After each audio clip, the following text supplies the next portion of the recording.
પોરબંદર ખાતે ખેલ મહાકુંભમાં રાજ્ય કક્ષાની જુડો ઓપન એજ ભાઈઓની રમત સ્પર્ધામાં 32 ખેલાડીઓ વિજેતા થયા હતા, જે વિજેતા ખેલાડીઓને મેડલ, ટ્રેકસૂટ અને પ્રમાણપત્ર આપી સન્માનિત કરવામાં આવ્યા હતા।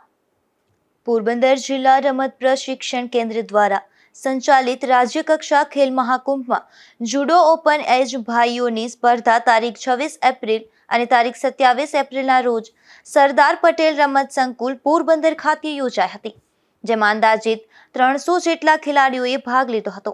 આ સ્પર્ધામાં 32 ખેલાડીઓ વિજેતા થયા હતા, જેઓને મેડલ, ટ્રેકસૂટ, પ્રમાણપત્ર આપી સન્માન કરવામાં આવ્યું હતું।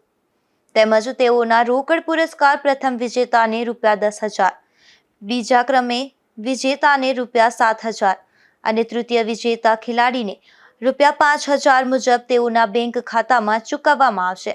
સમગ્ર કાર્યક્રમ રમતગમત અધિકારી પ્રવીણાબેન પાંડાવદરા અને તેમની ટીમના માર્ગદર્શનમાં થઈ રહ્યો છે। અશોક થાનકી, ગુજરાત ન્યૂઝ, પોરબંદર।